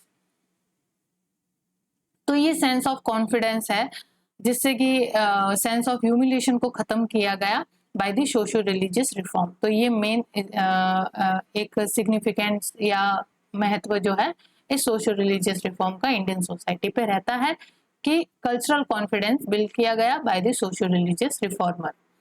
A realization of special need of modern times and especially in terms of scientific knowledge and thus promoting a modern secular and rational outlook was a major contribution of these reform movements। तो इन reform movements का main contribution क्या होता है कि modern times की need को समझते हुए, मॉडर्न समय के जो आधुनिक समय है उसकी जरूरतों को समझते हुए समाज के अंदर साइंटिफिक नॉलेज के साइंटिफिक टेम्परामेंट को डेवलप करना, साइंटिफिक नॉलेज को इनकॉर्पोरेट करना, एजुकेशन के प्रमोशन के अंदर ध्यान देना और जो मॉडर्न टाइम्स की जरूरत है उसके अकॉर्डिंग सोसाइटी को यहाँ पे मॉडिफाइड करने का काम जो है वो इन रिफॉर्म मूवमेंट्स के द्वारा किया गया। किस तरह की सोच को यहाँ पे अपनाने के लेके प्रमोशन किए गए, मॉडर्न, सिक्युलर और रैशनल थॉट्स को अपनाने को यहाँ पे प्रमोशन किए गए by the social reform movements. Modern, secular और रैशनल यहाँ पे आधुनिक, और सेक्युलर यहाँ पे धर्मनिरपेक्ष और तार्किक बुद्धि को अपनाने की बातों को यहाँ पे प्रमोट किया गया और जिसने इन सारी चीजों ने फिर मॉडर्न टाइम्स की जो नीड थी उनको फुलफिल किया, जिससे कि यहाँ पे जो बैकवर्डनेस है, जो सोसाइटी की बैकवर्डनेस है उसको समाप्त किया जाए और सोसाइटी फिर प्रोग्रेसिव आइडिया को अपनाते हुए मॉडर्न टाइम के साथ कॉप अप कर सके। Socially, this attitude reflected a basic change in notions of pollution and purity। तो जो सोशल स्ट्रक्चर के अंदर पॉल्यूशन और प्योरिटी है उसके बेसिक सेंस को या बेसिक नोशन को इसने रिफ्लेक्ट किया, सो दैट लोगों के अंदर ये समझ डेवलप हो सके कि क्या चीज सही है और क्या चीज गलत है for the new nation building, for the new society building. The reform movement sought to create a favorable social climate for modernization. To that extent, this movement ended India's cultural and intellectual isolation from the rest of the world। तो यहाँ पे colonial जब colonial सत्ता स्थापित हो जाती है, उपनिवेशवाद का यहाँ पे जन्म हो जाता है और भारत जो है एक कॉलोनियल पावर बन जाता है, तो क्या होता है कि इंडिया के जो लोग हैं उनको यहाँ पे वर्ल्ड के जो इंटेलेक्चुअल चीजें हैं या कल्चर है उनसे आइसोलेट हो जाते हैं, बिकॉज कंप्लीट अब किन के अंडर में या किन के पावर में वर्क कर रहा है पूरा इंडिया का एडमिनिस्ट्रेशन, कॉलोनियल पावर के अंदर। तो लोगों को यहाँ पे एजुकेशन वगैरह नहीं थी, लेकिन जब यहाँ पे इंपीरियल इंटरेस्ट को ही सर्व करने के लिए भले एजुकेशन सिस्टम का डेवलपमेंट होता है इंडिया में कॉलोनियल पावर के द्वारा, लेकिन उस एजुकेशन सिस्टम ने नॉट ओनली ऐसे लोग तैयार किए जो कंपनी के लिए बाबू वगैरह का काम सर्व कर सके, लेकिन ऐसे लोगों को भी यहाँ पे तैयार किया गया जो रैशनलिज्म को अपना सके और मॉडर्न थिंकिंग को यहाँ पे प्रमोट कर सके। तो ऐसे लोगों का भी यहाँ पे जन्म होता है बिकॉज ऑफ द एजुकेशन।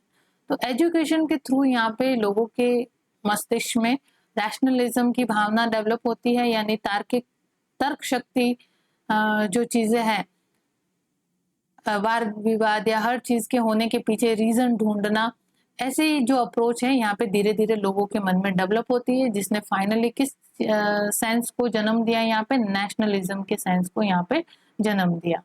तो खुद के नेशन के लिए सोचने की भावना यहाँ पे डेवलप होने लगी थ्रू दिस एजुकेशन सिस्टम।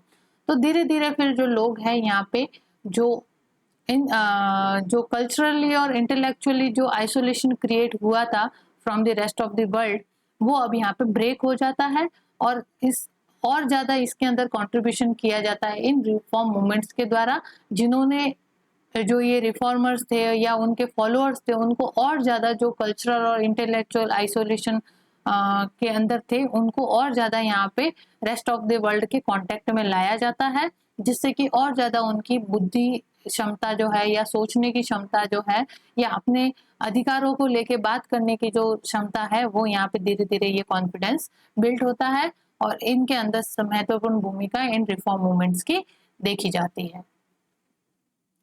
तो रिफॉर्म मूवमेंट्स ने एक ग्राउंड क्रिएट किया और या फिर फेवरेबल कंडीशन क्रिएट की फॉर द मॉडर्नाइजेशन या आधुनिकता की। This cultural ideological struggle was to prove to be an important instrument in the evolution of national consciousness and a part of Indian national movement to resist colonial cultural and ideological hegemony। हमने यहाँ पे देखा बहुत सारे social religious reform ने बाद में political overtone किया, तो उसने पहले तो उनका मेन रिलीजन के अंदर जो सोशल लेवल्स थे उनको इरेडिकेट करने का मेन मकसद था, लेकिन धीरे धीरे जब पॉलिटिकली वो सोचने लगे या नेशनलिज्म का जब सेंस डेवलप हुआ through the social religious reform movement, तो फिर उन्होंने नेशनलिज्म की बात के अंदर फिर नेशनल बिल्डिंग की भी बात रखी, जिसके अंदर हमें देखने को मिलता है कि सोशल रिलीजियस रिफॉर्म ने एक सीड ग्रोन किया या सीड जो है वो शोन किया इन द रिलीजियस फील्ड, लेकिन उसका बाद में आपको बाद में उसका रिजल्ट आपको पॉलिटिकल डोमेन के अंदर भी देखने को मिलता है, जिसका रिजल्ट था नेशनल मूवमेंट या नेशनलिस्टिक एक्टिविटीज। तो इस कल्चरल आइडियोलॉजिकल पहले तो रिलीजियस रिफॉर्म मूवमेंट ने एक कल्चरल आइडेंटिटी दी हमको, इंडियन सोसाइटी को cultural identity the, because sense of pride feel करवाया अपने खुद के कल्चर के प्रति, जिससे कि धीरे धीरे फिर क्या भावना उत्पन्न होने लगी नेशनलिज्म की।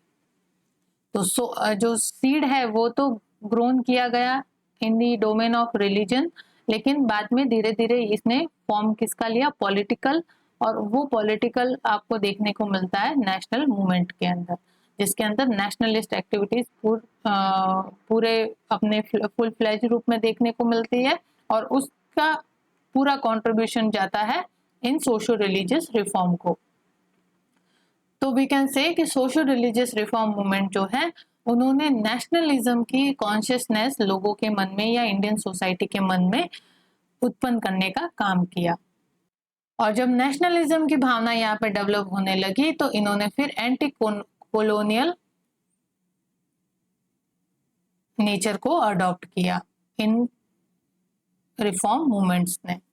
तो हमने देखा बहुत सारी सोशल रिलीजियस रिफॉर्म जो थे वो एंटी कॉलोनियल इन नेचर थे। कैसे? फर्स्ट यहाँ पे एंटी कॉलोनियल नेचर आपको डायरेक्ट पॉलिटिकली फॉर्म में नहीं देखने को मिलता है, रिलीजियस फॉर्म में देखने को मिलता है। दैट इज जो मिशनरी एक्टिविटीज है उनको अपोज करना। तो ब्रह्म समाज है, प्रार्थना समाज है, इन्होंने मिशनरीज एक्टिविटीज जो इंडिया में की गई, जो फुल फ्लेज के रूप में चल रही थी अंडर द कॉलोनियल गवर्नमेंट के परमिशन से, तो उन एक्टिविटीज में क्या हो रहा था कि बहुत ज्यादा से ज्यादा जो हिंदूज वगैरह थे उनका कन्वर्जन किया जा रहा था इनटू द क्रिश्चियनिटी।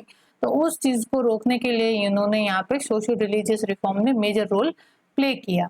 तो एंटी कॉलोनियल इन नेचर तो फर्स्ट तो रिलीजन फॉर्म के अंदर यहाँ पे था, लेकिन जब पॉलिटिकल ओवरटोन लेता है ये सोशल रिलीजियस रिफॉर्म, तो फिर हमें इस पॉलिटिकल फील्ड के अंदर देखने को मिलता है नेशनल मूवमेंट, जो डायरेक्ट ही पॉलिटिकल चैलेंज करता है कॉलोनियल गवर्नमेंट को। तो यहाँ पे मिशनरीज एक्टिविटीज को पहले अपोज किया गया रिलीजियस ओवरटोन के अंदर, और पॉलिटिकल ओवरटोन के अंदर फिर हमको देखने को मिलता है national movement against the colonial government. तो that is how this movement is anti colonial in nature. तो मेन है यहाँ पे नेशनल कॉन्शियसनेस या नेशनलिज्म की जो कॉन्शियसनेस है वो लोगों के मन में इस सोशल रिलीजियस रिफॉर्म या कल्चरल मूवमेंट के द्वारा ही आई। अब हम देखते हैं लिमिटेशन ऑफ रिफॉर्म मूवमेंट्स। तो क्या लिमिटेशन रही, क्या कमियां रही या क्या ड्रॉबैक्स रहे, ये देखते हैं। तो they had narrow social base, namely the educated and urban middle classes, while the needs of the vast masses of peasantry and urban poor were ignored। तो यहाँ पे जो इसका सोशल बेस था, यानी जो इसके फॉलोअर्स थे इन रिफॉर्म मूवमेंट्स के, वो मेनली जो थे वो अर्बन सेंट्रिक थे, यानी कि जो शहर के लोग थे वही इनका हिस्सा बने, और जो रूरल बैकग्राउंड से जो लोग थे या पीजेंट्री जैसे लोग थे, किसान वर्ग के लोग थे, वो इनसे बिल्कुल ही अनटच रहे। तो इसका सोशल बेस तो था वो बहुत ही नैरो सोशल बेस था। ओनली जो एजुकेटेड मिडिल क्लास के लोग थे वही इनके अंदर भाग ले रहे थे। तो इसका मतलब इन सोशल रिफॉर्म का जो ज्यादा प्रभाव है वो इंडिया के लोगों पे, या जो रूरल बैकग्राउंड से लोग बिलोंग कर रहे हैं, या विभिन्न विभिन्न वर्ग के जो लोग हैं, उनसे उनका कोई लेना देना यहाँ पे देखने को नहीं मिलता है। The tendency of reformers to appeal to the greatness of the past and to rely on spiritual authority encourage mysticism। Mysticism का मतलब है अध्यात्मवाद या रहस्यवाद। इसका मतलब ये होता है कि आप प्रार्थना या प्रेयर के थ्रू ही या फिर मेडिटेशन के वगैरह थ्रू ही आप कंप्लीट गॉड को या भगवान की प्राप्ति कर सकते हो। तो भगवान तक पहुंचने का रास्ता क्या है? Prayers and all.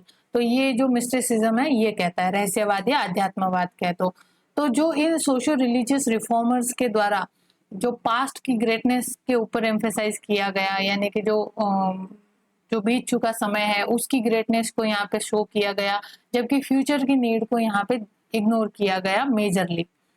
फ्यूचर की नीड क्या थी यहाँ पे? मॉडर्नाइजेशन। न्यू नेशनल बिल्डिंग की मेन नीड थी मॉडर्नाइजेशन इन एवरी फील्ड। तो इसको थोड़ा सा अवॉइड इग्नोर किया गया इसको, और मेन जो इनका फोकस था वो पास्ट को ग्लोरीफाई करने का था, और जो स्पिरिचुअल अथॉरिटी है उसकी कंप्लीटली रिलाई किस पे किया गया? स्पिरिचुअल अथॉरिटी पे, यानी कि आपका तारणहार कौन है? ऊपर वाला है। इस तरह की बातें जो है इन रिफॉर्म मूवमेंट्स के अंदर की गई, जिसने किसको ज्यादा एनकरेज किया? मिस्टिसिज्म या रहस्यवाद को। तो लोगों का जो मेन फोकस था वो प्रार्थना और इन सब चीजों पे था, जबकि किन पे होना चाहिए था यहाँ पे? साइंस, जैसे साइंटिफिक टेम्परामेंट बिल्डिंग करने के लिए, या फिर साइंटिफिक नॉलेज को यहाँ पे इनकॉर्पोरेट करने की जरूरत थी, एजुकेशन को इनकॉर्पोरेट करने की जरूरत थी, वुमेन इमेंसिपेशन की जरूरत थी। तो वो धीरे धीरे अन्य सोशल रिलीजियस रिफॉर्म के द्वारा किए गए, लेकिन मेजरली कमियों के रूप में हमें यहाँ पे गिनाना पड़ता है कि जो ब्रह्म समाज वगैरह जैसे थे उन्होंने मॉडर्नाइजेशन के ऊपर ध्यान नहीं देके किसके ऊपर ध्यान दिया? पास्ट को ग्लोरीफाई करने के अंदर ध्यान दिया जाता है। या आर्य समाज का हम देखो घर वापसी जैसे जो प्रोग्राम है वो चलाए गए कि जो कन्वर्ट हुए थे लोगों को, उनको वापस कन्वर्ट किया जाए इनटू द हिंदुइज्म। तो उन चीज़ों से हो गया क्या, वो मॉडर्न टाइम की नीड्स को पूरा नहीं कर पाते हैं। ठीक है, वो आपको एक कल्चरल आइडेंटिटी दे सकते हैं थोड़े टाइम के लिए, वो आपको एक प्राइड फील करवा सकते हैं, बट आपको मॉडर्न टाइम के साथ कॉप अप करने का एबिलिटी वो चीज़ें नहीं देती है। तो ये यहाँ पे इसकी कमी रही। फॉस्टर सूडो साइंटिफिक थिंकिंग, और किस तरह की थिंकिंग को इसने फॉस्टर किया, pseudo scientific thinking, while exercising a check on the full acceptance of the need for a modern scientific outlook. तो कंप्लीट साइंटिफिक आउटलुक को अपनाने की जगह इन्होंने सूडो साइंटिफिक थिंकिंग को अपनाया। सूडो यानी पार्शियल रूप से जो साइंटिफिक है, यानी कंप्लीटली साइंटिफिक रूप से या रीजन देख के उसकी व्याख्या नहीं की सकती। जिन चीजों की व्याख्या नहीं हो पाएगी उसको कह देंगे कि ये तो भगवान की मर्जी है, या ये सब जो है वो भगवान कर रहा है। तो कंप्लीट जो अथॉरिटी है वो किसकी मानी जा रही है, यहाँ पे स्पिरिचुअल अथॉरिटी को माना जा रहा है। तो सूडो साइंटिफिक अप्रोच यहाँ पे अपनाई गई किसकी जगह, मॉडर्न साइंटिफिक आउटलुक की जगह। These tendencies contributed, at least to some extent, in compartmentalizing Hindu, Muslim, Sikh, and Parsis, as also alienating high caste Hindu from low caste Hindu. अब यहाँ पे ये इस तरह की जो सूडो साइंटिफिक थिंकिंग थी उसने किस चीज को बढ़ावा दिया, कंपार्टमेंटलाइजिंग। इसका मतलब ये है कि जो ऑलरेडी समाज के अंदर वर्ग थे, हिंदू, मुस्लिम, सिख, पारसी, इसके अंदर और कंपार्टमेंटलाइजिंग किया गया इन थिंकिंग के द्वारा। कैसे, जैसे आर्य समाज है,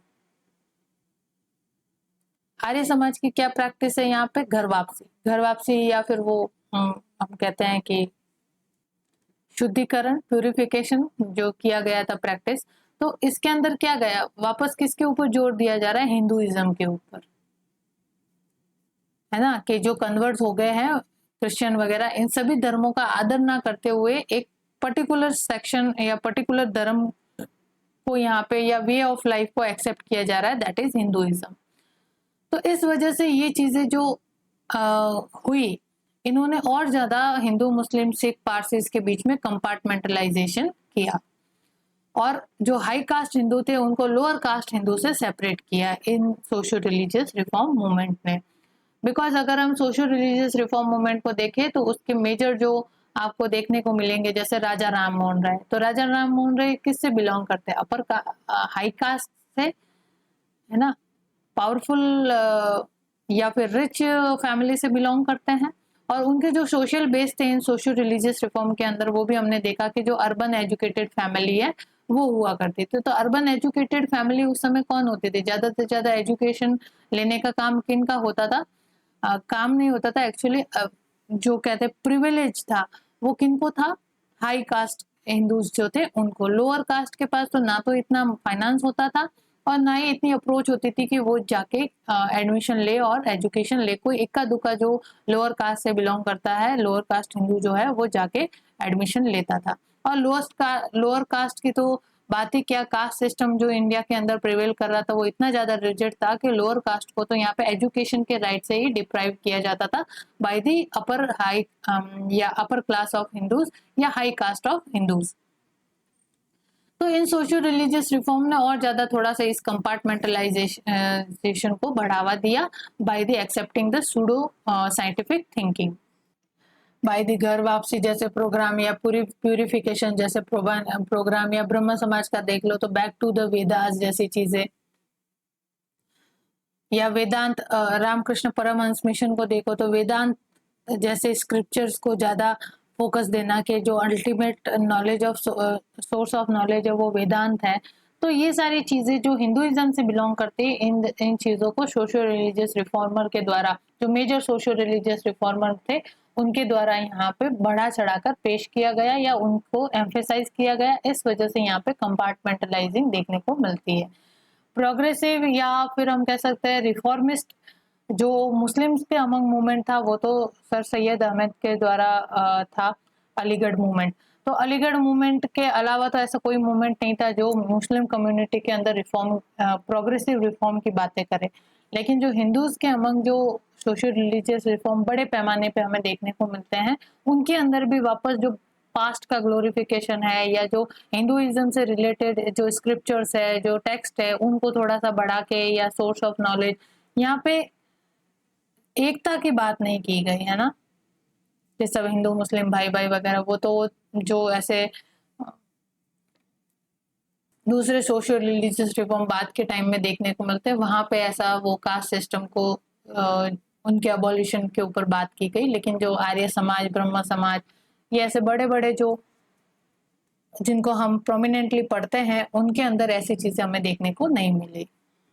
The emphasis on religious and philosophical aspect of the cultural heritage got somewhat magnified by an insufficient emphasis on the other aspect of culture, that is art, architecture, literature, music, science and technology। यहाँ पे only philosophical और religious aspect के ऊपर ही जोर दिया गया चीज़ों के, यानी जो कल्चरल हेरिटेज का रिलीजियस एस्पेक्ट और फिलोसफिकल एस्पेक्ट है, दार्शनिक और धार्मिक, इन चीजों के ऊपर जोर दिया गया, जबकि और दूसरी चीजें जो है उसको इग्नोर किया गया, जैसे कि आर्ट है, कला को बढ़ावा देना, आर्किटेक्चर को बढ़ावा देना, लिटरेचर साहित्य के ऊपर वर्क ये देखने को नहीं मिलता, आर्किटेक्चर के अंदर डेवलपमेंट ये देखने को नहीं मिलता, म्यूजिक वगैरह के प्रमोशन के अंदर, साइंस एंड टेक्नोलॉजी के प्रमोशन के ऊपर हमें कोई भी ऐसा ऑर्गेनाइजेशन बात करते हुए नहीं दिखता है, या ना ही हमें ऐसा कोई ऑर्गेनाइजेशन दिखता है जो इन चीजों के प्रमोशन के लिए वर्क करे। आर्ट, आर्किटेक्चर, लिटरेचर जैसे स्किल्स है, इनको लोगों के अंदर डेवलप करने के लिए किसी भी सोशल रिलीजियस रिफॉर्मर के द्वारा एफर्ट नहीं किए गए, या ऐसा कोई ऑर्गेनाइजेशन एस्टेब्लिश नहीं किया जो इन सारी चीज़ों की स्किल्स डेवलपमेंट का काम लोगों के अंदर कर सके, जिनको यहाँ कला, आर्किटेक्चर, लिटरेचर वगैरह की यहाँ पे ट्रेनिंग प्रोवाइड करवाए, जैसा कोई भी ऑर्गेनाइजेशन हमें देखने को नहीं मिलता है। खाली किस चीज पे ध्यान दिया गया, रिलीजियस एस्पेक्ट और philosophical aspect. The Hindu reformers confined their praise of the Indian past to its ancient period and looked upon the medieval period of Indian history essentially as an era of decadence। और यहाँ पे इन social religious reformer या majorly कह दो Hindu reformer जो थे, वो मेजरली कॉन्फाइंड थे to the for the praise of the Indian past to its ancient period. जो एंशिएंट पीरियड के टाइम पे जो सिस्टम प्रिवेल कर रहा था, उसके ग्लोरिफिकेशन के या उसकी प्रशंसा के अंदर ही ये हिंदू रिफॉर्मर जो थे वो कॉन्फाइंड थे या सीमाबद्ध थे। इससे बाहर इन्होंने निकलना नहीं सोचा। और अगर इन्होंने मिडाइवल पीरियड की तरफ देखा तो मिडाइवल पीरियड को किस तरह का बताया, नैतिक पतन का एरा बताया, एरा ऑफ डिकेडेंस, यानी कि नैतिक पतन का युग या अनैतिक एटीट्यूड टाइप का, या नैतिक पतन का युग। तो अब ऐसी बातों से आप ही देखो किस तरह के दो तरह के सेपरेट पीपल होंगे, जो एक तो इस चीज का समर्थन करेंगे और दूसरा जो है इसके ऊपर क्रिटिकल अप्रोच रखेंगे, या दूसरे जो है इसकी आलोचना करेंगे। जो लोग एंशिएंट पीरियड के टाइम में जो सिस्टम था और उस सिस्टम से जो लोग बहुत ज्यादा आहत थे या डिप्रेस्ड थे, वो क्यों इस सोच को सपोर्ट करेंगे कि नहीं इंडियन पास्ट जो था वो बहुत ही ग्लोरीफाइड था या बहुत ही ज्यादा अच्छा सिस्टम उस समय हुआ करता था, तो वो उन चीजों को एक्सेप्ट नहीं करेंगे। मेजरली जो लोअर कास्ट है वो ऐसी अप्रोच को एक्सेप्ट नहीं करेगी, क्योंकि लोअर कास्ट का from the ancient period he exploitation होता आ रहा है फ्रॉम द अपर क्लास या अपर हायर कास्ट ऑफ हिंदूज। तो इस वजह से इस सिस्टम का जो सिस्टम एंशिएंट टाइम में प्रिवेल करता था उसका ये कंप्लीटली विरोध करेंगे कौन, लोअर कास्ट वाले लोग। तो lower caste people will have critical approach toward the ancient system, because वो वहां से उनको कभी भी कुछ फायदा हुआ ही नहीं है। उनकी जो सोशल स्टेटस है वो डे बाय डे डिग्रेड ही होता गया है फ्रॉम दिस सिस्टम। तो इस सिस्टम के तो वो अगेंस्ट होंगे, ऐसा कोई सिस्टम नहीं चाहेंगे, वो तो ऐसा सिस्टम चाहेंगे जिससे कि उनका सोशल स्टेटस अपलिफ्टमेंट हो, वो मॉडर्नाइजेशन का सपोर्ट करेंगे। और इस चीज के अंदर भले थे अंग्रेज जो कास्ट सिस्टम को नहीं मानते थे, कास्ट सिस्टम के अगेंस्ट उन्होंने हमेशा पक्ष रखा है या उसको प्रमोट किया है। तो ऑब्वियसली जो लोअर कास्ट के लोग हैं they will have sympathy toward the colonial government के। एटलीस्ट जो हमारे खुद के हिंदू भाई जो है वो हमें लोअर कास्ट मानते हैं या हमें अछूत जैसा ट्रीट करते हैं, तो उनसे अच्छे तो ये अंग्रेज ही है, कम से कम ये हमें अपने इक्वल तो मानते हैं। तो इस तरह के जो सेपरेट दो नोशन के लोग हैं वो यहाँ पे क्रिएट होंगे बाय दिस अप्रोच। तो ये इसकी कमी है कि जो हिंदू रिफॉर्मर्स है उन्होंने इंडियन पास्ट या इंडियन एंशियंट पीरियड के जो सिस्टम है उसको ही ग्लोरीफाई किया, उसकी ही प्रेज की, और मिडाइवल पीरियड को यहाँ पे क्या बताया, एरा ऑफ डिकेंडेंस, यानी कि नैतिक पतन का युग।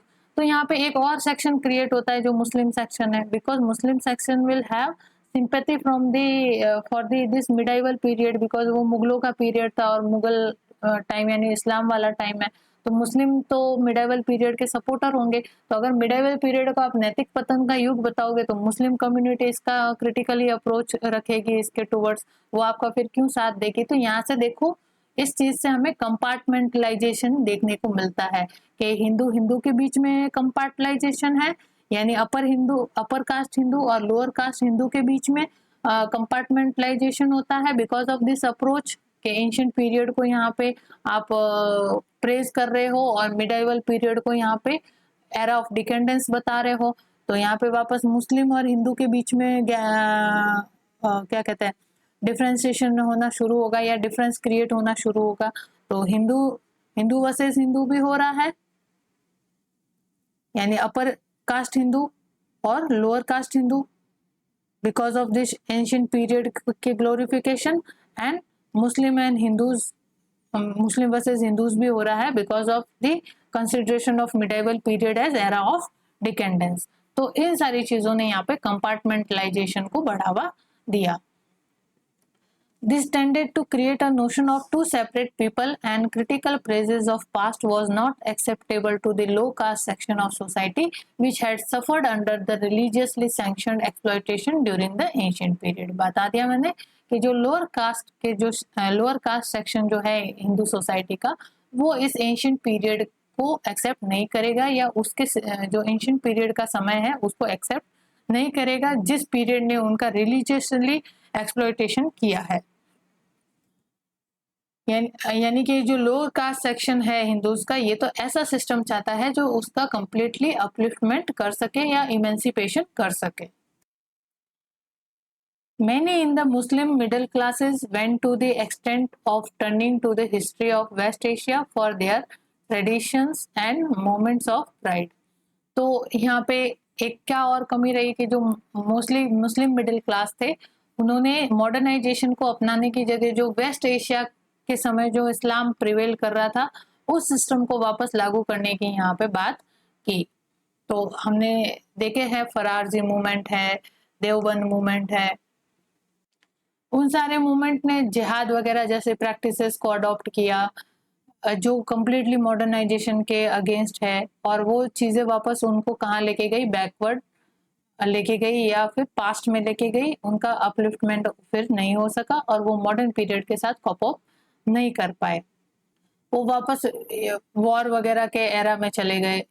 अपना रिलीजन सुप्रीमेसी स्थापित करने का उनका लक्ष्य था कि इस्लाम की सुपेरिटी होनी चाहिए, Islam as a only religion होना चाहिए ऑल ओवर दी कंट्री और कॉन्टिनेंट, और इस्लाम की सुपेरिटी या सुप्रीम पावर के रूप में इस्लाम यहाँ पे होना चाहिए। तो इस्लाम की यहाँ पे अथॉरिटी स्टेब्लिश करने जैसा उनका एम था। तो ये एक इस सोशल रिलीजियस रिफॉर्म की हम कह सकते हैं कि ड्रॉबैक रहा। उन्होंने मॉडर्नाइजेशन को नहीं एक्सेप्ट किया बल्कि जो वेस्ट एशिया के समय का जो पीरियड है उसको यहाँ पे एक्सेप्ट करने की बात की गई।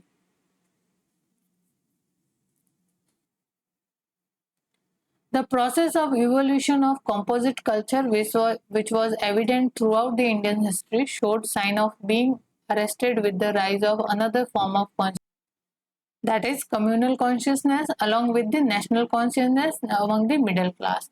तो इन सोशल रिलीजियस रिफॉर्म के द्वारा तो जो इन सोशल रिलीजियस रिफॉर्म के द्वारा हमें देखने को मिलता है कि कम्युनल कॉन्शियसनेस को बढ़ावा यहाँ पे मिलता है। वो उन सारी चीज़ों की बातें जैसे मैंने बताया, घर वापसी और ये एंशिएंट पीरियड को प्रेज करना और मिडाइवल पीरियड को एरा ऑफ डिकेंडेंस बताना, इन सारी प्रैक्टिसेस के कारण यहाँ पे लोगों में कम्युनल कॉन्शियसनेस जागी instead of the national consciousness. National consciousness भी लेटर ऑन पीरियड में आई लोगों में, बिकॉज सोशल रिलीजियस रिफॉर्म ने एक ग्राउंड क्रिएट किया था फॉर द नेशनल कॉन्शियसनेस। लेकिन कम्युनल कॉन्शियसनेस जो है यहाँ पे देखने को मिलती है, और यहाँ पे हमें देखने को मिलता है कि इंडिया में हमेशा एक ऐसा कल्चर रहा है, कंपोजिट कल्चर रहा है। किसी एक कल्चर की डोमिनेंस कभी भी यहाँ पे नहीं रहे। सब हिंदू मुस्लिम जो है मिलकर यहाँ पे रहते थे। बौद्ध, जैन धर्म, सिख, ईसाई वगैरह, पारसी वगैरह सब कल्चर यहाँ पे देखने को मिलते हैं। तो यहाँ पे होना क्या चाहिए था, जो सोशल रिलीजियस रिफॉर्म है इन सभी धर्मों के अंदर एकता की बात करते, सभी लोगों को एक धागे में पिरोने की बात होती। लेकिन अलग अलग हिंदू सोशल रिलीजियस रिफॉर्मर थे, तो उन्होंने हिंदू स्क्रिप्चर्स वगैरह को प्रेज किया, एंशिएंट टाइम को प्रेज किया, और एक दूसरे को इन्होंने यहाँ पे क्या करने की कोशिश की, नीचा दिखाने की कोशिश की। जो मुस्लिम थे उन्होंने फिर यहाँ पे कहा कि नहीं, हिंदुओं से जो हमने यहाँ पे देखने को मिलता है, तीतू मीर वाला जो मूवमेंट है, उसने तीतू मीर ने क्या कहा था कि मुस्लिम लोगों का जो गेटअप ऐसा होना चाहिए कि हिंदू से वो डिफरेंट दिखे। अब ये यहाँ पे क्या जरूरत थी इस चीजों को कहने की, अगर एकता की बात करते तो इस सोशल रिलीजियस रिफॉर्म के अंदर हमें देखने को मिलता है, चाहे हिंदू सोशल रिलीजियस रिफॉर्मर हो या मुस्लिम सोशल रिलीजियस रिफॉर्मर है, उन्होंने एकता की बजाय यहाँ पे लोगों को अलग करने की कोशिश की एक दूसरे से। तो कंपोजिट कल्चर का यहाँ पे रेस्पेक्ट करने की जगह उन्होंने लोगों के मन में कम्युनल कॉन्शियसनेस को डेवलप किया। तो ये इसका एक ड्रॉबैक रहता है। Many other factors were certainly responsible for the birth of communalism in modern time, but undoubtedly the nature of religious reform movement also contributed to it. तो यहाँ पे कम्युनलिज्म की भावना को जन्म देने का काम खाली सोशल रिलीजियस रिफॉर्मर ने ही नहीं किया, इसके और भी अदर फैक्टर रहते हैं मॉडर्न टाइम्स के अंदर। लेकिन हाँ, ये भी हम इस चीज को इग्नोर नहीं करेंगे कि सोशल रिलीजियस रिफॉर्म मूवमेंट ने इसके अंदर कंट्रीब्यूशन नहीं किया। Undoubtedly social religious reform movement का भी कंट्रीब्यूशन रहा है in the giving birth the communalism in modern times.